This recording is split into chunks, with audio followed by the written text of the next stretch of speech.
Welcome to the Hockey Writers Prospect Corner, a show with our top prospects writing crew, bringing you the latest news, analysis, scouting reports, mocks, rankings, and much more. From the World Juniors to the NHL Draft floor, from the farm to the NHL, our team covers everything that happens in the world of prospects. So sit back, grab a notebook, and get ready for Prospect Corner.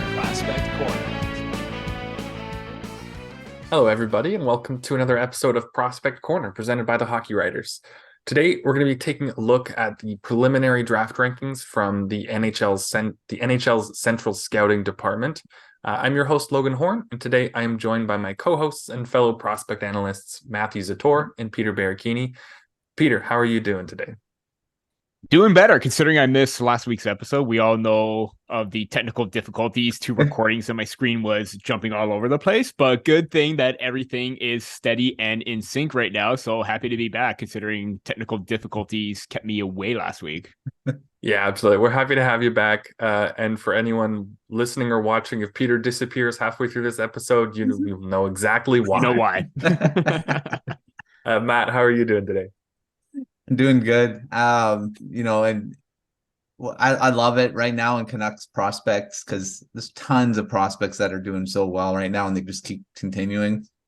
So I'm ecstatic, not just for prospects, but for the Canucks in general. They seem to be on the right track finally. So very early, but very good to be a Canucks fan and writer right now. Yeah, there's been some dark times in the last few years, and it's pretty positive right now. Even after the blatant trip in overtime last night. I won't get you started on that. Sorry, I'll move on. Actually, shouldn't even brought it up. But news to everyone: you're actually allowed to trip people sometimes. Yes. I don't know if you knew that. Sometimes you're allowed to in overtime and then score in the other direction right after. Sometimes it's okay. A very obvious and subtle trip, especially in the dying moments of a game. That's critical. It's right. It's great. It's cool. It's good to know. Keep it in mind. Try it out sometime. Anyway, all right. Just before we get started here with the draft rankings, I want to mention again our brand new Substack at the Hockey Writers. We have one for every individual NHL team, different Substacks, as well as one with each day's best articles from our whole site. But we also have one with exclusively draft and prospect content. So make sure you check that out. If you sign up, you get all of the best prospect and draft content sent right to your inbox multiple times a week. And we also have a premium version with exclusive content. And that includes interviews with prospects, weekly mailbags, weekly columns, and much more. So you can check out the description of the video for a sign-up link. Check that out today. All right. So for those who don't know, the NHL has its own scouting department that provides insights that is used by all 32 teams, and they share these rankings publicly. Their first list of the 2024 draft dropped this week, and it's more meant to just share the names to pay attention to in a rough order. There's no rankings of number wise. It's not like this is the number 1, number 2, number 3 prospects. They use letter grades to kind of differentiate the tiers for now. So an A grade prospect is someone that is expected to go in the first round at this point. A B is someone who they think could go in the second or third round. A C is for the 4th and 5th rounds. And finally, this year there's a new W, which is for 6th or 7th rounds. However, this list has almost 500 players, and like less than half that actually get drafted. So there are a lot of names on this that won't get drafted. So it's just a very, very large list to start.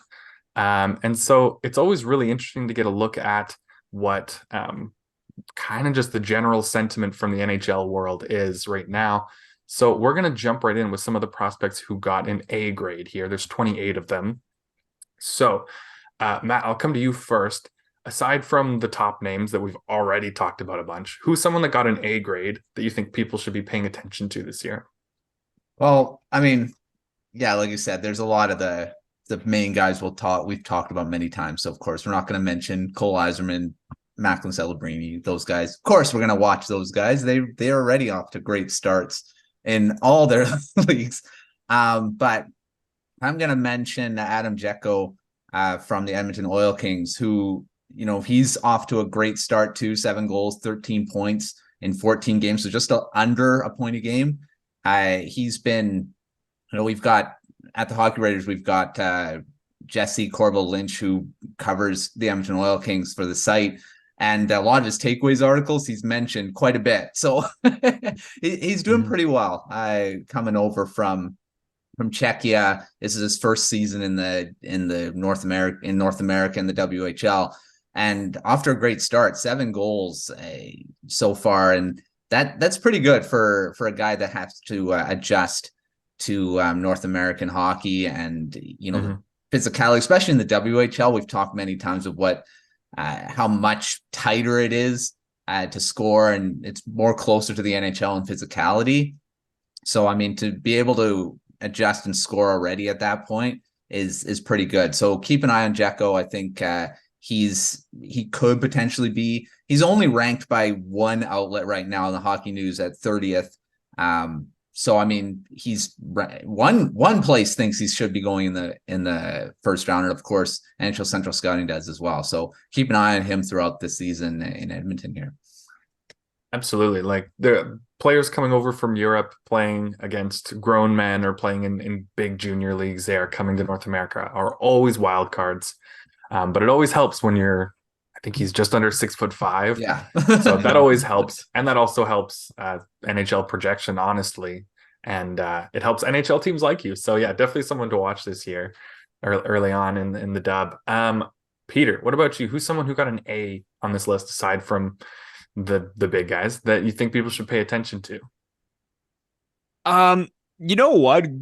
I'm gonna quickly talk about 2. One is Emil Hemming, who, a lot of players are off to hot starts. He's just off to one as well, especially considering the fact that he's playing in the Liga right now.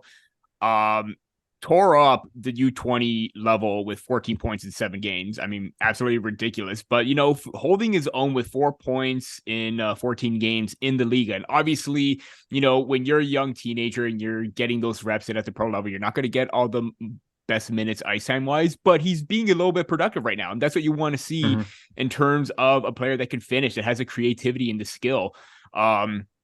That he has. And, we talk about size, 6'2", 196. That's definitely a plus on his side, that he's able to hold his own against the competition. So good on him. But I know I've talked about him before, but I'm going back to Becca Seneca because I don't think he's getting the appreciation that, other outlets are giving him. I mean, obviously, there's some rankings there. Daily Faceoff has him ranked 27th. Craig Button and TSN's ranking has him 30th. That's per Elite Prospects page.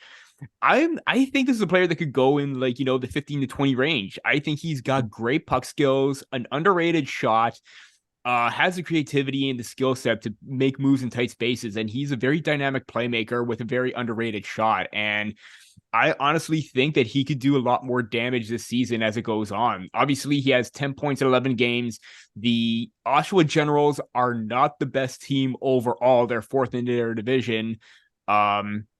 If you're looking at the conference, they are, I'm trying to find where they are. They're, in 8th in the Eastern Conference. So they're towards the end of the pack or bottom of the pack. But, Seneca still being productive. And the leading scorer, I believe, is Ryan Rubrick.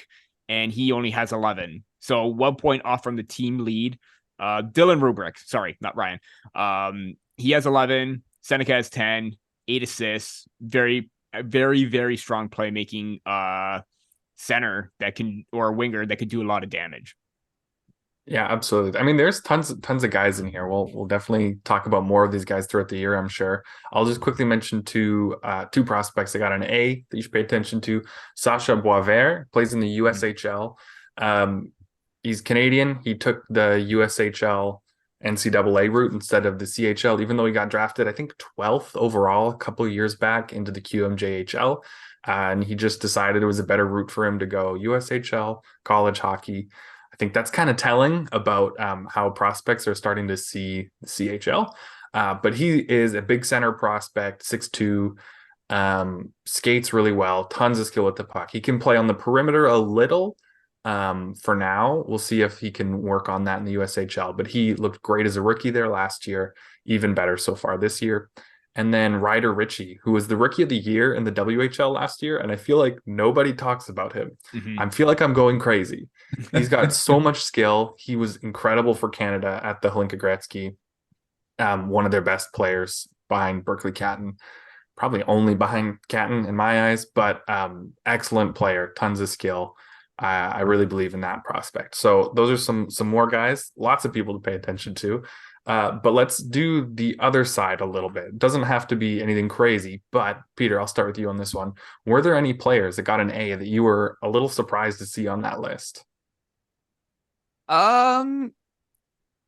Yeah, Lucas Pettersson. Obviously we will talk about another Swede later on because it's a very polarizing decision.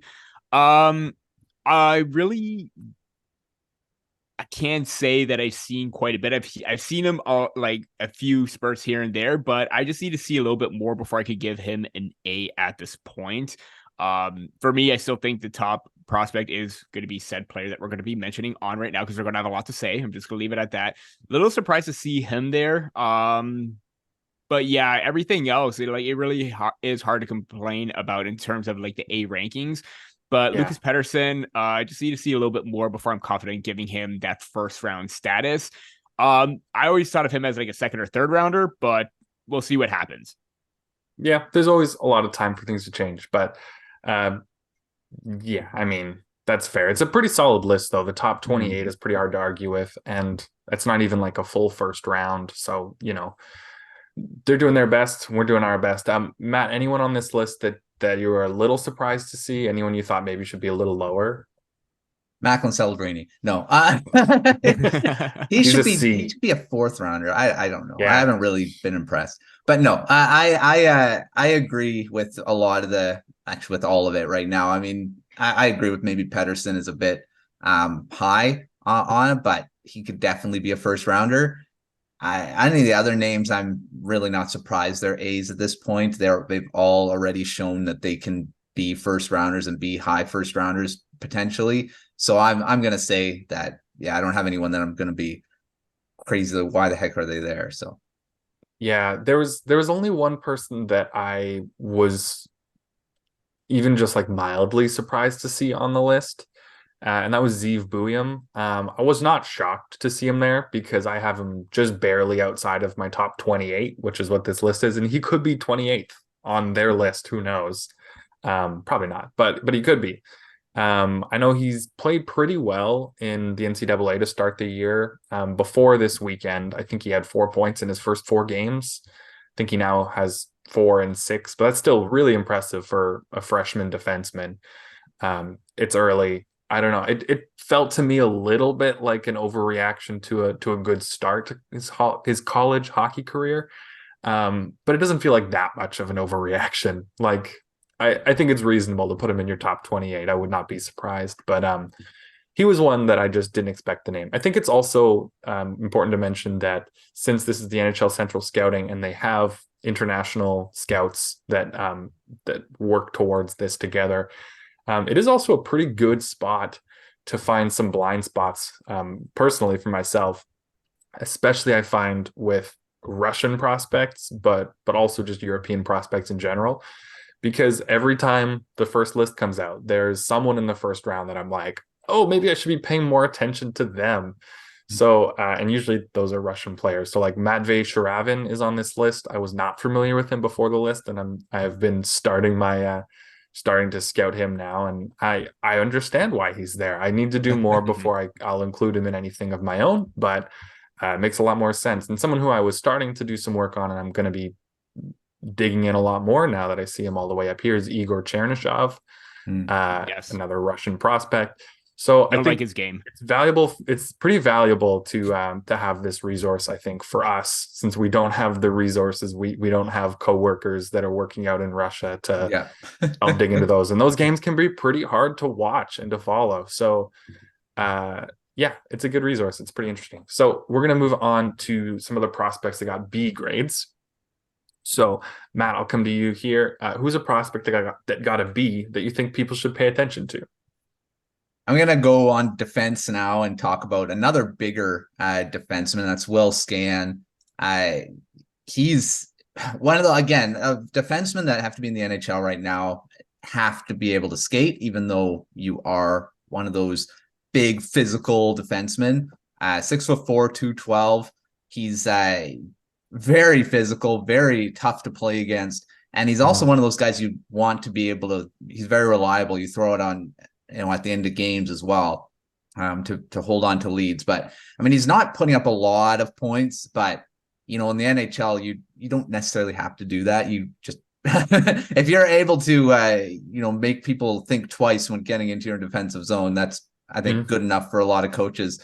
Absolutely. And he's doing a lot of that right now. He's hitting a lot of guys, making a lot of the highlight reels are his hits. So, I mean, I'm excited to see what else he can do this season. Like, he does have offensive potential. He's shown to be able to be a good skater, put up points in the past, but I think he's definitely a defenseman to watch throughout this season, because he's one of those guys that you're probably not going to want to go up against going into the defensive zone if he does make it up to the NHL here.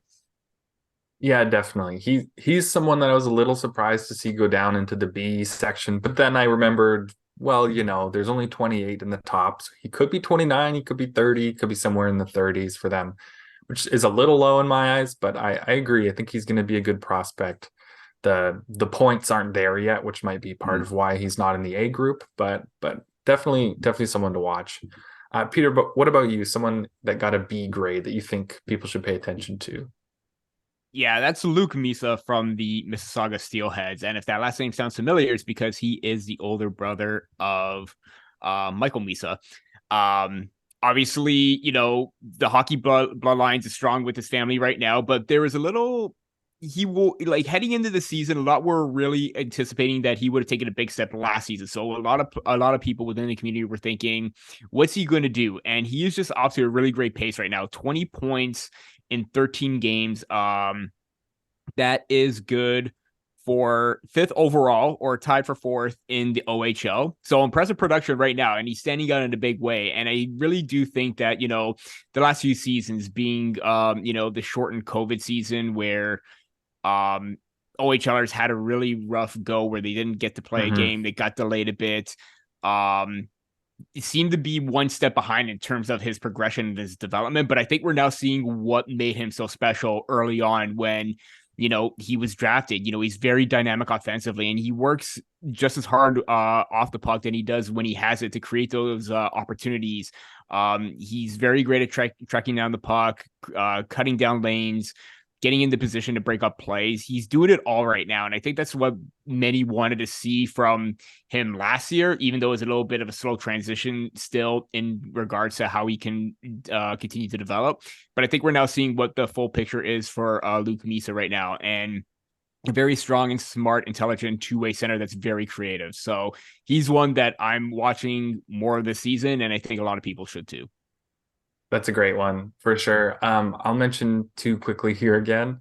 Someone who got a B that I was a little surprised about, but not too much, that I want to highlight is Will Zellers, U.S. prospect playing for Shattuck St. Mary's in the prep hockey circuit. Obviously not the kind of league that gets a lot of high-end prospects to go straight from that league into the draft these days. But I think he's got a real shot at being a first rounder this year. He's 5'11", which is a little under what you'd love to see for a forward prospect like him. But he's got 16 goals in 16 games. He leads the high school whole league that he's in points, along with his teammate Aiden Park. But he's looked phenomenal, and I really think there's a chance there for him to be not just a good NHL player, but be worthy of a first round. And then the other is a Russian prospect, Nikita Artamonov. And the numbers are a little misleading because I think you'll see why, but he has 13 points in 23 KHL games this year, which is massive. Like, that doesn't happen by accident. I don't mean that he's not going to be good because that's misleading there. It's just that he had a 4-point game like 2 days ago as we're recording this. So it really just that kind of inflates the totals. It was against a really bad KHL team. It can kind of just throw him off a little bit. but they're in the league, and everyone else in the league gets to play against that bad team. So everyone's numbers against them count.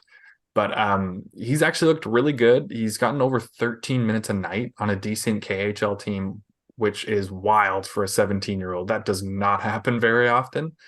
And so he's someone to watch. I think he could start to rise into the first round range by their next ranking in a few months. And in my personal ranking, he's definitely starting to creep up there as well. He's more than just an offensive weapon. He's really smart in the offensive zone without the puck as well. So he's someone to watch. Matt, is there anyone on the B list, anyone else on this B list you think should be in the A group instead? Well, I've always been Cole Hudson. I mean, unfortunately, like we talked before recording, that he's probably going to go into that late second round, just like Lane Hudson did, and we all know that shouldn't have happened. But Cole's in the same boat. He's unfortunately not scoring as much as Lane did in his first, his draft year so far. I mean, he could definitely turn it on and do it, but again, that size, and I think that's what's holding. Again, unfortunately, that's what's always going to hold these guys back from being ranked high and talked about in that first round and high first round. Unfortunately, that looks to be the case with Cole Hudson as well. But I'm always going to think these guys should be in that range. Unfortunately, he's probably not going to be. But yeah, he was always the one. He was always the one who's going to. I was anticipating he was going to fall into that group, but I still don't like it. Yeah, you don't have to like it. Yeah, I get it. Peter, what about you? Anyone in the B group you think should be bumped up one? Kind of like Matt, I don't like this, and I don't like it one bit, and that's Michael Hage from the Chicago Steel. I really think that he is a very dynamic player, and if it weren't for missing all of last season, I believe it was a shoulder injury. I'm gonna have to double check on that, but he missed a lot of time. If it weren't for that, I'm pretty sure he would have been one of the most productive forwards on that Chicago Steel team, along with Macklin Celebrini. Obviously, he would probably still be leading the team, but I think Hage would have been up there in regards to production and everything like that. He came back, I believe he had 10 points in 13 games. Still good, but the way that he plays and assesses the game and the smarts that he has is just absolutely phenomenal. His play in tight spaces, he's always, being very creative, and just the way that he maneuvers around the ice in those spaces is really impressive. The hands, the smarts, it seems like the puck is always on a string with his stick when it's on his stick, and he's always buzzing around the middle of the ice, and that's what you want to see with a player that has that size to dominate the play and make those chances and get to that area very well. I think he's very well deserving of an A, and he should move up into the next rankings. I know he's already in my first right now, but he should be in for a lot of people as well. Yeah, he's in my top group as well. He's someone I would say for the same thing. Other guys that I think should be bumped up, although we'll see how it all shakes out, since there's only 28 in the top round again. But that would be Charlie Ellick of the Brandon Wheat Kings and EJ Emery on the NTDP. Those are two guys that aren't going to put up tons of points. Big defensemen, skate well, defend well. I think they're going to go high regardless of where anyone ranks them, just because of their size and mobility and defensive game. But if they start to score a little bit more points this year, I think they'll both shoot up pretty quick. Okay, last question before we take a quick break here. Peter, I'll start with you. Is there anyone on the C list that you'd like to highlight quickly? I've only started recently watching him play from the London Knights, and that's not, Sam Dickinson. It is another Sam, and that's Sam O'Reilly. I've really liked his energy, the speed, the ability to get on the attack. Obviously not playing a whole lot of minutes. He's in that middle, second line or third line role for the London Knights. But in the last few games that I saw when I'm watching other players, I've always been drawn to Sam because of his energy and his ability to establish a forecheck and an attack. Has a C grade. I've really been impressed with his play. I want to see a little bit more. Yeah, absolutely. Matt, anyone on that list for you? Anyone on the C list that you'd like to highlight? I'm drawn to different names sometimes just to see if they're and that's Hagen Burrows because Alex Burrows. And just see if they're similar. And Oh, maybe they're related. No, they're not. He's not related to Alex Burrows, but Burrows is a pretty common last name. But I looked into him, and he's probably a guy I'll be watching quite a bit. He's a power forward type guy, very hardworking, has a bit of knows where to shoot, good shot. Doing pretty well for the USHL Sioux City Musketeers right now. 5 goals, 14 points in 13 games. So doing pretty well over there. So keep an eye on him. I'll keep an eye on him just to see how he's doing, because he does have the type of player. He's a player type I like. So absolutely. I'll mention another one of these in a little bit after the break, but one player who's on the C list that I'd like to highlight is Clark Caswell. Just a reminder, the C list is prospects that they think could go in the 4th or 5th rounds, which is kind of wild for someone like Caswell, who is just over a point per game in the WHL. Little over a year ago, he was one of the early names. I mean, you take it with a massive grain of salt at that point, but he was one of the early names of, like, probably first rounder. I see a lot of that still in his game, and I don't know where I'd have him exactly. He's not in my first round for sure. But 4th or 5th round seems very late at this point in time for Caswell. So he's someone to pay attention to a little bit there. All right, so I'm going to mention it again. We have a brand new Substack dedicated to every NHL team from the Hockey Writers, with the best articles from our site based about each and every NHL team. There's also one that mashes together the best stuff from all across the site. And there is an NHL Draft and Prospect Substack as well, if you want to get all of our great prospects and draft content that we work so hard on here. So you can sign up to get all of the Hockey Writers prospect articles delivered right to your inbox multiple times throughout a week. You can find a sign-up link for that in the video description below. And as I mentioned before, there's also a premium level if you want to get some exclusive content you can only find there. So check that out. Check out that link in the video description below. All right, now we're going to jump back into our conversations about the NHL Central Scouting's preliminary draft rankings for the 2024 draft. And the first topic we're going to go on here is goaltenders.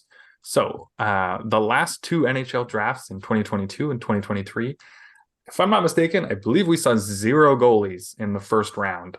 Recent years before that, we had lots of top goaltending prospects, Sebastian Cossa and Jesper Wallstedt. Got Spencer Knight in 2019, Yaroslav Askarov 2020. There's usually some goaltenders that establish themselves as high-end prospects, but the last 2 years we've seen none of that in the first round, which is pretty wild. And I don't know about you guys, this is what we're going to talk about, but to me, it doesn't seem like that's about to change this year unless someone really breaks out. There's time for that, but the early returns aren't great. So Peter, I'll come to you first here. Are there any goalies on NHL Central Scouting's early list that you think are worth following early on? Anyone you think could maybe push for the first? Anything like that? I mean, you're going to have like goaltending names, Carter George, Ryerson Linders from the Steelheads as well. So you're going to have some names that'll be in contention to be the top goaltender. But in terms of like actual names that can be in the first round, I don't have any at this point. I don't think any goaltender in this draft is capable of being a first rounder. It just kind of speaks volumes to where we have like that, like the few seasons where, it's possible that teams can find a goaltender that can develop into one. Absolutely. Where, I believe like recent examples have been, Carter Hart, Jake Ottinger, Joseph Wall, players taken in that mid-range in the 2nd, 3rd, or 4th round that can develop into something, and they're not wasting that pick on them in the first round when there's a better player that has a better skill set and you know what you're getting right away. That's probably the same sense with the goaltenders this draft, where you don't know what you're getting just yet. There are even like a bunch of other names that I know I couldn't remember off the top of my head, but I'm trying to like scroll through them. It's going to take a while if I'm looking at the list, but yeah, I don't feel that there's a runaway number 1 goaltending prospect this year, or if they're even worthy of being a first rounder at this point, because all minor positional players, forwards, wings, defense, you name it, but no goaltenders. I don't even think there'll be a goaltender in my second round at this point. But then again, that's still too early to determine that. But Sure. yeah, not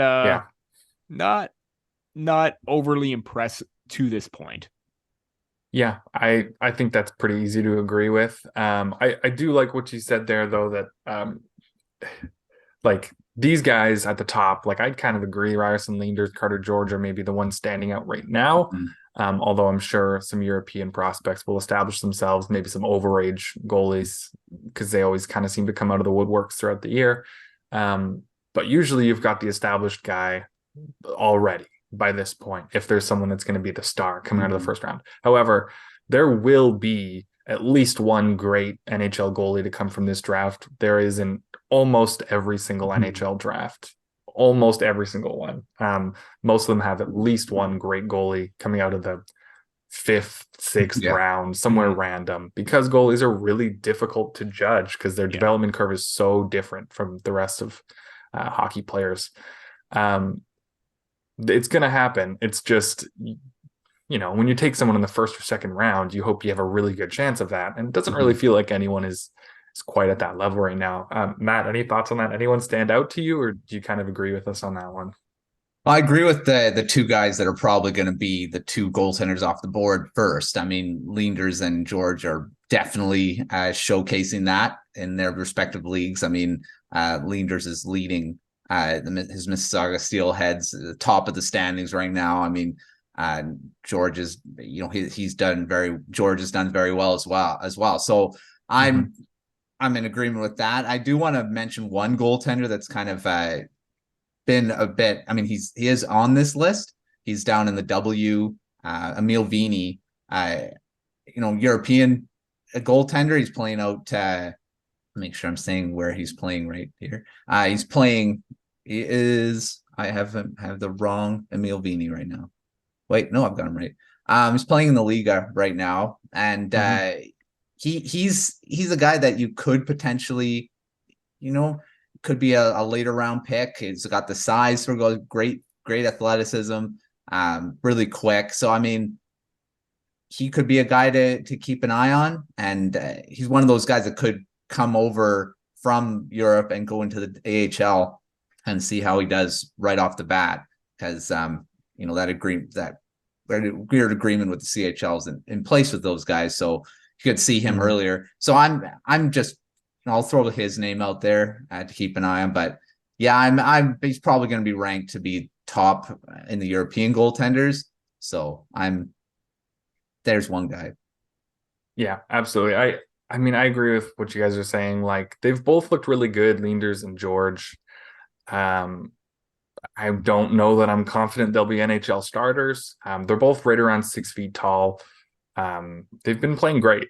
I'm not going to take that away from them. They've been excellent. It's just, they don't have the NHL size or any elite skills at this point to make it look like they're worthy of a first rounder, maybe a second rounder. We'll see how it goes. So that'll be another storyline to watch. Looks like we're going another year without an elite goalie prospect, at least at this point. Something else I wanted to chat about, there's a couple players on this list that are in absolutely wild spots. So the most egregious of them, I think you guys would probably agree, is Alexander Zetterberg in the W category, which means 6th or 7th round, but also kind of means, probably not going to get drafted at this point. With the amount of players on this list, it means they think there's a really good chance he won't get drafted. And while I think there's some foundation for why, he's very, very short, very, very short, like unprecedentedly short for the modern NHL. His talent is phenomenal. So it feels very strange at this point. Peter, what are your thoughts on Zetterberg basically being like undraftable to the NHL right now? Yeah, I don't understand that. That's the player that I was alluding to before in regards to, like, a player that should be in the first round but isn't. Yeah, it is Alexander Zetterberg. And yeah, the thing is, like, yeah, he's 5'8", 159. We know that, as a 17-year-old, he has room to grow, build up strength and everything like that. But you can't deny the skill set that he has. the ability to maneuver in like, small spaces, get out of dangerous or like evade pressure very easily, still maintain control. He does all of that very effectively. And we saw that at the Hlinka Gretzky Cup. And obviously maybe Sweden didn't have the best performance, but he was always a standout player for them. 6 points in 4 games. That's very impressive. And even right now, 20 points in 17 J20 games. There are probably like a few other players that are ahead of him, like, Simon Zether, and a few other players as well that are like making a bit more of an impact. But to say that he isn't like basically undraftable or a late round pick, I do not agree with that at all, because there's at least something, even if he's like, you see him as a second rounder. Okay, I can understand why you don't want to take that risk, or even if he falls to the third at most. But he does have the talent and he does have the skill set to at least, warrant that kind of discussion. So, that's where I stand on Zetterberg. Again, probably a late first for me, because, there's probably talk about him being top 10, top 15. Not looking like that now, but, still being productive. Yeah, absolutely. It's a bit of a head scratcher. Matt, any thoughts on Alex Zetterberg being maybe a 7th round pick if he's lucky? It looks like somehow that'll be the steal of the draft. I will oh geez, if he drops, pretty valuable pick. Yeah, it's a good risk. He drops down to, I'm going to say if he drops down to the 4th round, there's something. I mean, you're getting a steal with this guy. I think it's possible. Look at like Alex DeBrincat. He didn't drop really far. What is he, 2nd round? He's a second round pick. But he definitely should have been drafted in the 1st. I think Zetterberg, unfortunately, will probably drop into at the very least, the 2nd. And he's not going to be in the 1st round. Unfortunately, just teams, they don't want to draft these guys in the 1st round. We've seen it many times with Stankoven, Hudson, defenseman. But Stankoven was a big reason too. He's not as short. I don't think he's that. What is he? He's like 5'9", I think. So I mean, there's again, size seems to be a problem. Lack of size. Teams just, even though you got so many guys that can that have proven that wrong, they seem to still stray away and want to go for the bigger guy over that small guy. So Zetterberg unfortunately falls into that category. Tons of skill, and he's probably going to end up making the NHL and doing well, just like the aforementioned guys I just talked about. So I mean, I'm surprised he dropped into that W category. I thought maybe he could be in a C, but I thought for sure seeing him in a B. But that's how it goes. Yeah, I'd agree that like maybe a B kind of fits. For me, he's not a 1st rounder at this point. Just the size and the compete level aren't really there, which you see with some guys like Stankoven was Matt, one of your comparisons there, and he competes like very few other players do, which is this is how he can make up for the size a little bit.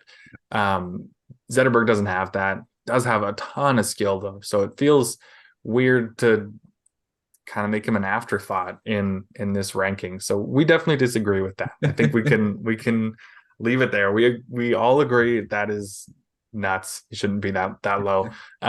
Peter, someone you mentioned is also in my brain like completely in the wrong area, and that's Simon Zether, another Swedish prospect. He's in C, and I just had my first draft rankings came out. We'll talk about that in an episode coming soon, but I have him in my top 20. Like, I'm a huge believer. He's 6'3".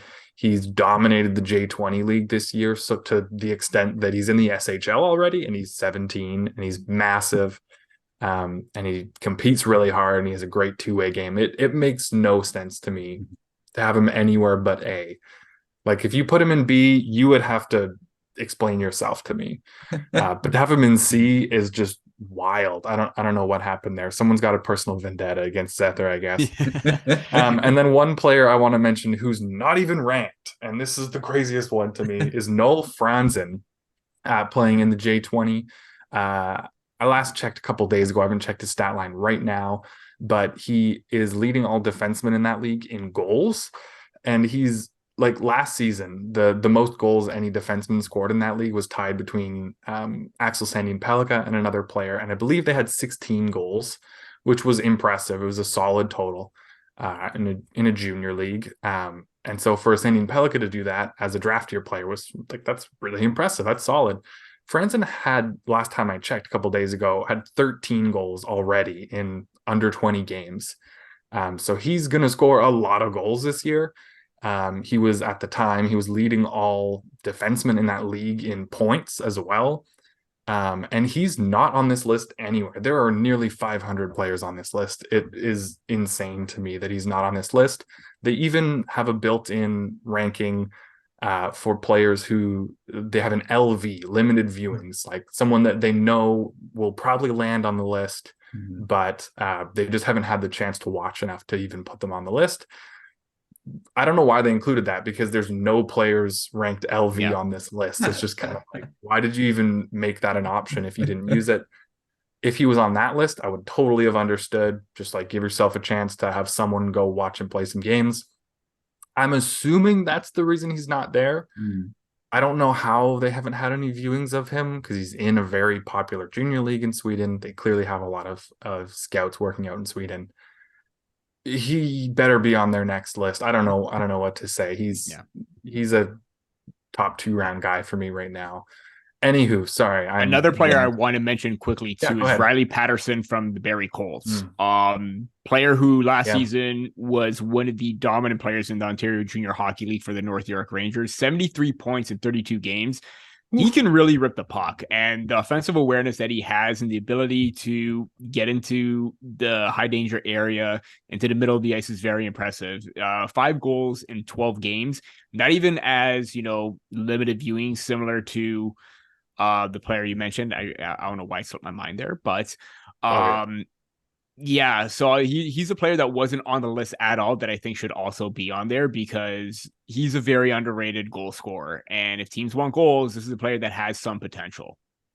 Yeah, absolutely. It'll be interesting to see some of the changes on the list. It's always fun to see in their subsequent rankings, they always have a little column next to a player that says like last ranking and where they were. And it's fun to see just a blank spot, because that's how you know they're like, we messed up, but this guy's here now. He's here now. So I'm sure there'll be a few of those for sure. All right. I want to have one last chat about something with this draft class before we go to our prospects of the week.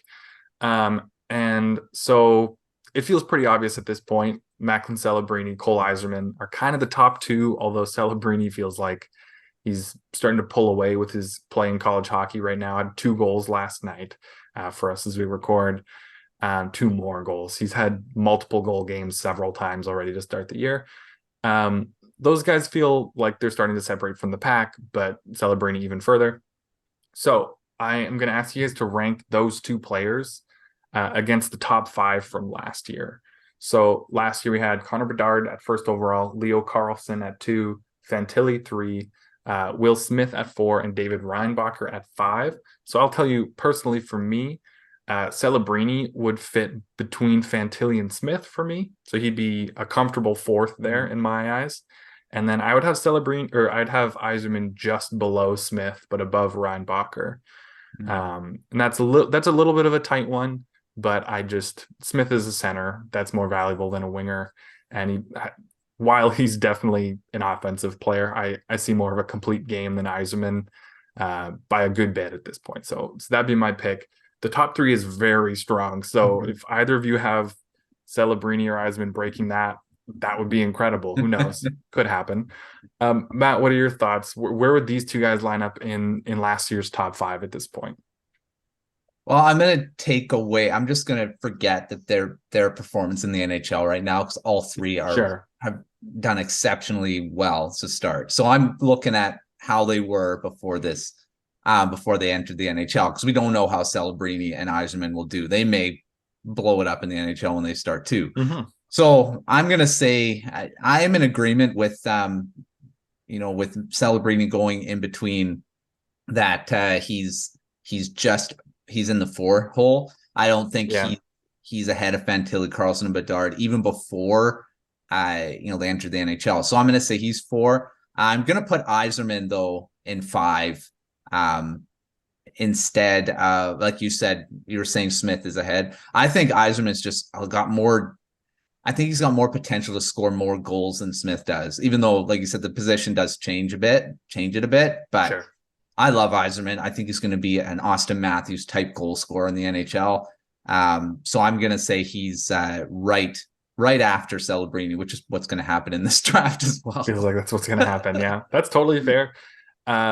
Yeah, I get that. Goals are really important, and he can rip it. So I understand that. Peter, what are your thoughts? Last year's top 5, where would Celebrini and Eiserman fit in there for you right now? Yeah, obviously, I think it's so be those 2, 3. Then again, I think Fantilli and Carlson can interchange, but I do think that Celebrini would go after Fantilli because this is the order we're going off of. Fantilli still holds the edge over Celebrini, which in fact is interesting to note. I just did some of the math. Celebrini's having a better point per game average than Fantilli in only 6 games. Then again, it's irrelevant. It's only 6 games, but still interesting to note. But if he's on this pace, it's that he would probably make it more interesting if he was on this pace last season with Fantilli. But, Fantilli still has that competitive edge, the size, the physicality, the goal scoring and dynamicism to his shot. Celebrini, the same thing, just a more of a refined 2-way game, but you're literally splitting hairs in regards to that. I still think Fantilli over Celebrini. I don't think that's a no-brainer. And I'd still have Eiserman behind Smith, kind of like you, Logan. Smith is more dynamic, and he's a facilitator of the play. He creates opportunities. He distributes the puck. He's always at the center of everything. Eiserman, yeah, fantastic goal scorer, lethal scorer. But even when you compare him to Austin Matthews was at least driving plays. He was being at the forefront of every single one. It seems like Eiserman is in the right spot at the right time, but he's not being directly involved. And that's a lot of the concerns that a lot of people have with him. Fantastic shot, but I still have Smith over Eiserman, despite the absurd amount and rate that he could score goals. Yeah, absolutely. I do also want to mention, you mentioned that Celebrini very early on has a similar points per game to Fantilli. Because we love to talk about that. Yeah, but to be honest, it is worth mentioning that Fantilli spent his whole draft year as an 18-year-old. He has an early October birthday, so he was 18 the entire season. Celebrini has a June birthday, so he's going to be 17 until his season is over.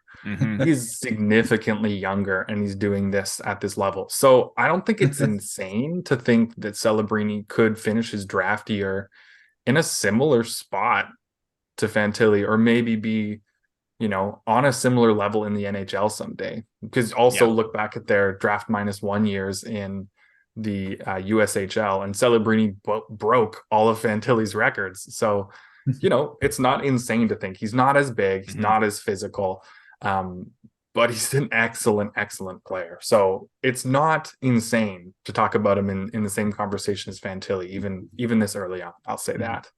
Yeah. All right. So we're going to wrap up our show now, as we like to do each week, with our prospects of the week.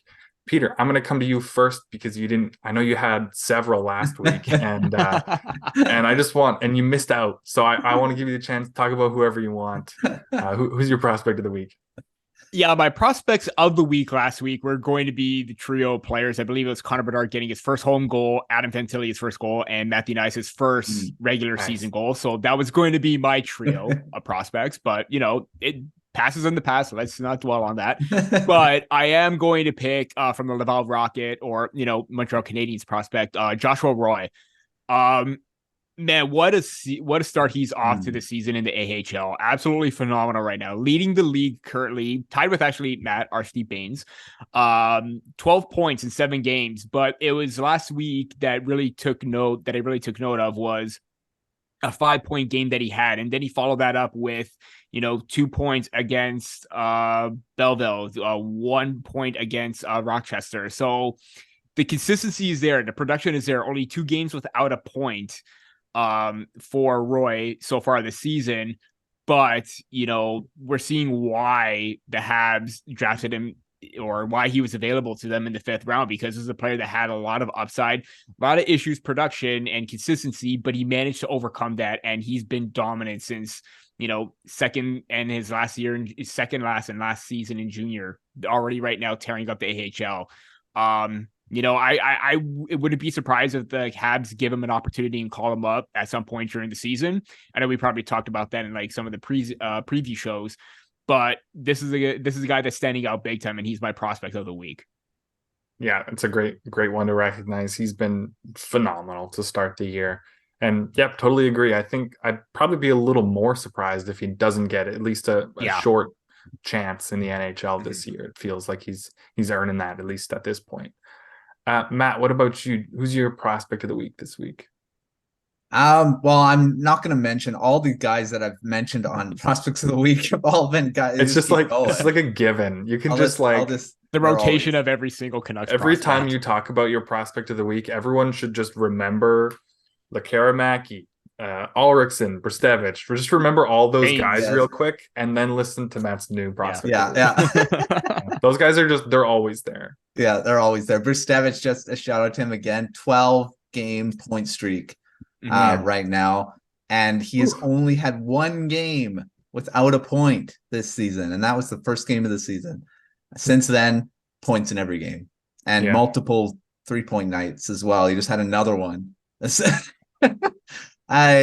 just insane. So he's not my prospect of the week. But yeah, now all those guys have continued to score and put up points, and I'll throw Archie Baines in there too. I mentioned him too. I also at the top of the points in the AHL, and everyone was thinking, oh, he's not going to be able to replicate from his WHL. Well, it's looking like he's doing pretty well to start his career in the pro. Not bad. But I'll mention another Canucks prospect in this one, and this is a guy I haven't mentioned. I think I may have mentioned him when he was signed, but maybe not. This is Nikita Tolopilo, goaltender that the Canucks signed out of Belarus. He wasn't in Belarus when they signed him. Hockey Allsvenskan, he coming out of there, but he is Belarusian. He 6'6", big goaltender in the AHL right now. 2 starts. Both have been phenomenal. He had a 41 save effort in his last game and a 4-3 win, and a 2-1 overtime win. Had 34 saves on 35 shots. So right now he's got pretty good 2 games, 1.92 goals against average, 949 save percentage. But he's been, I believe, he was the first star in both of those games. So he's off to a great start in the AHL. Canucks goaltending depth is looking pretty well, pretty good right now. You got DeSmith as a backup. You got Artur Silovs, his numbers don't look that good to start the season. The average for Canucks, though, have been scoring tons of goals, so he doesn't have to be phenomenal when he's in net. But hopefully he can turn it around. But Tolopilo has been really good to start the season. Yeah, I think that was a sneaky good signing this offseason. Tolopilo was one of the best goalies in the whole Allsvenskan last season. So to just casually snag him and add him to your prospect pool, add him to the AHL, I think he's still quite young. He's 22 or 23. Yeah. Plenty of room to grow. And having him and Silovs in the AHL is not bad. That's a pretty fun pair there. I'll quickly mention my prospect of the week is Andrew Crystal, who we've talked about a little bit to start the year. He's back in the WHL, obviously, this season. He has 29 points in only 13 games. So he's pretty good. He's leading the WHL in scoring. On a Bedard rate right there. Yeah. Honestly, it is. He's leading the league in points by an even larger margin. He's leading the league in points per game. Just a phenomenal start. And the best thing is, it looks completely sustainable for him. It does not look like he's getting the most insane puck luck or anything. He's just a dominant junior player. Really hoping we can see him continue to develop his skating, especially. It's up to chance at this point if he's gonna be able to gain any more height. That would probably help him, but it's not up to him. But working on his skating is, I'm sure, something he's been going through. And if you can continue to do that and score at this rate, he's gonna have like 130, 140 points this year, almost certainly. That's not bad. That's looking real good for his chances at becoming a good pro player someday. So Andrew Crystal's my prospect of the week. That is all for us this week. So thank you all for tuning into another episode of Prospect Corner. Make sure you subscribe to the Hockey Writers YouTube channel to make sure you catch all of our new episodes. And make sure you check out our NHL Draft and Prospect Substack to stay caught up on all our new prospects content. There's a link in the description below. Thank you, Peter and Matt, as always. And thank you all for joining us this week on a new episode of Prospect Corner. We'll see you next time.